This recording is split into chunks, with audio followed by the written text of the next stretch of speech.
परळी शहरातून वाहणारी सरस्वती नदी या नदीवर काही भूमाफियांनी अतिक्रमण करण्यात आले होते आणि त्यानंतर टीव्हीच्या माध्यमातून बातमी दाखवण्यात आली।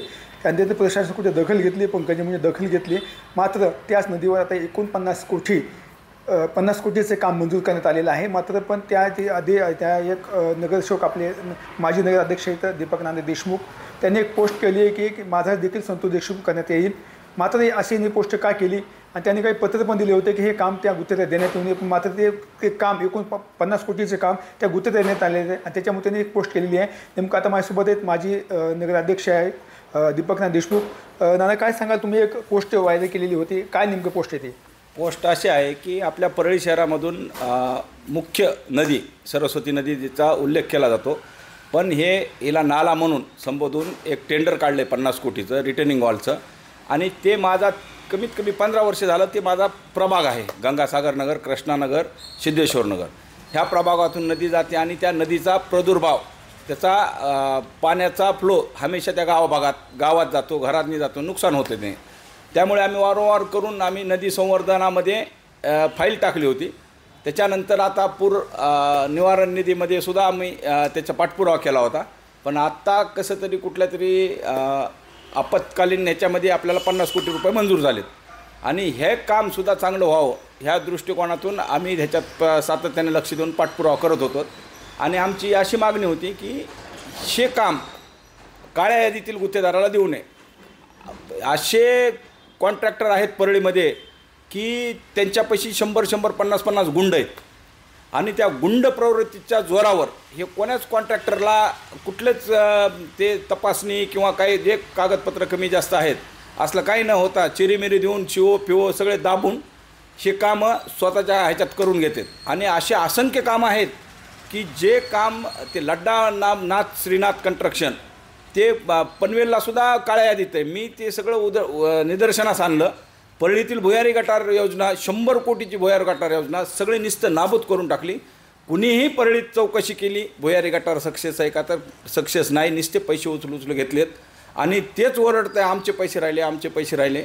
आणि ते सुद्धा त्याचे मुदत होऊन सुद्धा 3-3 वर्षे झालेत, मुदतीत काम पूर्ण केलं नाही। त्याच गुत्तेदाराला परत एक बौद्ध विहारचं काम आहे। असा गुत्तेदार तर खमक्या आहे की असं हे करते, लोकाला कुणाला पैशाने विकत घेते, कुणाला ताकदीने विकत घेते, कुणाला फोनवर धमक्या देते, म्हणजे अशा पद्धतीचा हा गुत्तेदार आहे। तुम्हाला काय वाटलं की माझं संतोष देशमुख करण्यात येईल? तुम्हाला काही धमकी त्यांनी स्वतः मी ज्या दिवशी पत्र दिलं माझं नाव कशाला घेतलं, मला हे कसं केलं, मला फोन केला आहे त्यांनी, परत 2-3 त्याचे कोणते तरी लोक आहेत ते पाठवले आणि माझी खडी मशीन त्या गुत्तेदाराच्या कुणाला तरी त्या नातेवाईकाला किराण दिलेली होती, त्यांना माझं सगळंच माहिती, मी कुठं असतो काय असतो, तर तिथपर्यंत ते लोक पाठवून मला धमकी दिलेली त्यांनी। आता मी रात्री बेरात्री बाहेर फिरत असतो, मी समाजसेवक आहे, मी नगरसेवक आहे।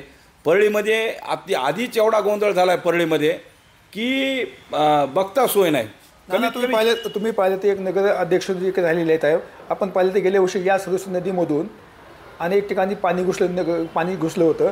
त्या ठिकाणी आता काही भूमाफियांनी अतिक्रमण करण्यात आलं होतं, ते टीव्हीने बातमी दाखवली होती, त्यानंतर प्रशासन जागा झालं होतं आणि पंकजा मुंडे दखल घेऊन त्या काम बंद करण्यात आलं होतं। पुन्हा तुम्ही म्हणता की त्यात अशाच लोकांना पुन्हा 50 कोटीचं टेंडर देण्यात आलेलं आहे, कसं पाहता? मग कसं पाहता म्हणजे ह्याला कुठंतरी चाप बसावा म्हणून आता कुणीतरी पुढाकार घ्यावा लागेल परळीसाठी आणि इथून पुढे होणाऱ्या गोष्टीला अडवावंच लागेल। त्यांनी मी तुम्हाला तेच सांगितलं ना, संतोष देशमुखचं प्रकरण हेच झालं ना, कुणाच्या तरी गाव भागाच्या कामासाठी त्यांनी पुढाकार घेतला। तसंच आहे हे परळीमध्ये सगळा इथून तिथून आल्यावर बघा तुम्ही 60-70 फुटाचा हे आपला सरस्वती नदी आहे आणि बाकीचे छोटे छोटे नाले त्याच्यावर सुद्धा अतिक्रमण आहे। नगरपालिकेचं म्हणणं आहे की ते नदी नाही, तो नाला आहे। नाला नाही आहे तो, त्याच्यामध्ये नाले सोडलेत, सरस्वती नदीमध्येच नाले सोडलेत। आणि आमचं पहिल्यापासून 15 वर्षापासून आमचं हेच होतं नदी संवर्धन व्हावं, ह्याच्यासाठी आम्ही खूप प्रयत्न केले होते की ज्याने की नाले त्या नदीमध्ये सोडलेत आणि त्याला नाला संबोधले जाते आणि हे नालाच नाव पडलेलं आहे त्याचं नाव। आणि या संदर्भात आपण काही तक्रार करणार आहात? तक्रार माझी आता चालूच आहे ना, आणि तक्रार केलं तर हे काय अंगावर लोक येलेत म्हणून मी पोस्ट केली किंवा माझं काही बी होऊ, मी परळीसाठी लढणार आहे। मग ह्याच्या मागं कितीही मोठा वरदास असू कुणी असू, मी एक रितसर आता दादाला एक निवेदन देणार आहे। दादा म्हणले होते की परळीमध्ये किंवा बीड जिल्ह्यामध्ये आम्ही ब्लॅकलिस्टेड कॉन्ट्रॅक्टरला काम देणार नाही देणार, अजून कुठलंही कसलीच कारवाई नाही, काही नाही. उलट त्याच्यापेक्षा जोरात ह्याला 10 कामं मिळालेत. या प्रकरणात पाहिले तर पर्यावरण मंत्री स्वतः पंकजा मुंडे आहेत. आपण ते उद्या परळीमध्ये येणार आहेत, त्याची आपण काही संवाद भेटणार या पंकजा मुंडे साहेबांचं अतिशय प्रामाणिक काम असतं आणि त्या अशा छोट्या मोठ्या गोष्टीत लक्ष देत नाहीत. पण आम्ही स्वतः परळीकर म्हणून आम्ही त्यांना मागणी करणार आहोत की त्यांनी खूप मोठा एक निर्णय घेतला आहे की त्या सरस्वती नदीवर जाऊन स्वतः उभा टाकून मंत्री असताना एवढं मोठं काम आणि ते एखाद्या प्रायव्हेट लोकांच्या घशात जात होती ती सगळी जागा, भूमाफिया, असे खूप खूप प्रकार झालेले आहेत एवढ्या मोठ्या ह्याच्यावर नदीवर आणि त्यांनी स्वतःहून केल्यानंतर थोडी चपराक बसली. पण मला वाटतं हे काही सक्सेस होणार नाही. आपण त्याला भेटणार का पंकजा मुंडे? मी स्वतः पंकजा मुंडे ताईसोबत जाऊन चर्चा बी करणार आहे. आणि हेच नाही, परळीमध्ये अजून एक मोठी नदी वाहते, त्याच्यावर सुद्धा सिमेंट फॅक्टरीनं अतिक्रमण केलं. सिमेंट फॅक्टरी 100 फुटाची नदी आहे ती, तर तिला तर 30 फूट केलं आहे. पूर्ण सिमेंट फॅक्टरीनं ताब्यात घेऊन स्लॅब टाकून त्याच्यावर म्हणजे स्वतःची कंपनी स्थापली सिमेंट फॅक्टरीसुद्धा. हे सुद्धा मी निवेदन पंकजा ताईला देणार आहे आणि मी सुद्धा ते निवेदन वारंवार देऊन सुद्धा नगरपालिकेनं कुठलं लक्ष दिलं आहे त्याला. कोण आहे गुत्तेदारच्या पाठीमाग कोण असू शकते कधी?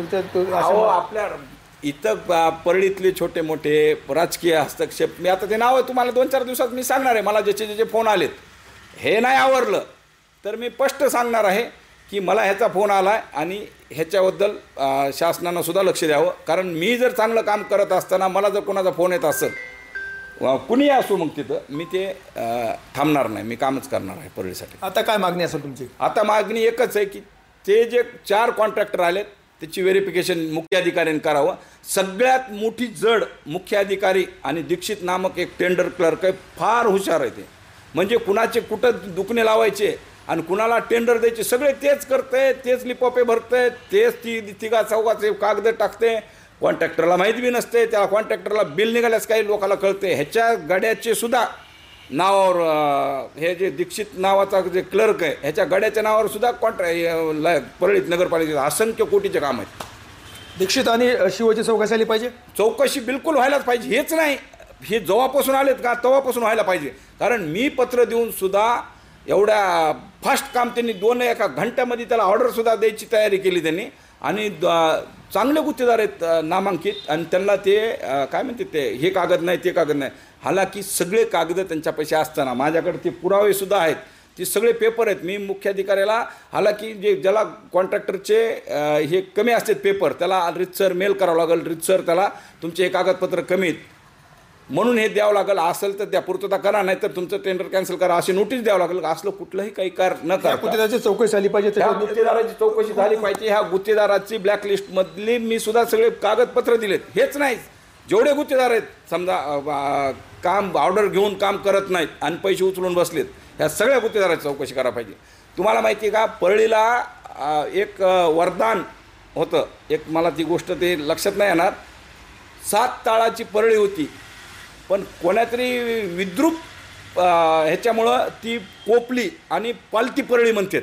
ऐका, परळीचं तसं काम ह्या 7 मजली रोड झाले असते परळीमध्ये, एकावर एक कोण बिलं काढते कोण घेते ह्याची सुद्धा चौकशी करावं लागेल. ही 7 मजली परळी केली, एवढा फंड आला आहे परळीत, पण एक सुद्धा रोड हे नाही आहे. 7 मजली रोड झालीत आत्तापर्यंत परळीत. आता एवढे दीपकनाथ देशमुख या गुत्तेदाराची चौकशी झाली पाहिजे, नियमात त्यांची कारवाई झाली पाहिजे अशी मागणी आता दीपकनाथ देशमुख याच्याकडून करण्यात आलेली आहे. कॅमेरा पर्सन प्रकाश गुत्तेसह मी संभाजी मुंडे, टीव्ही 9 मराठी, परळी, बीड.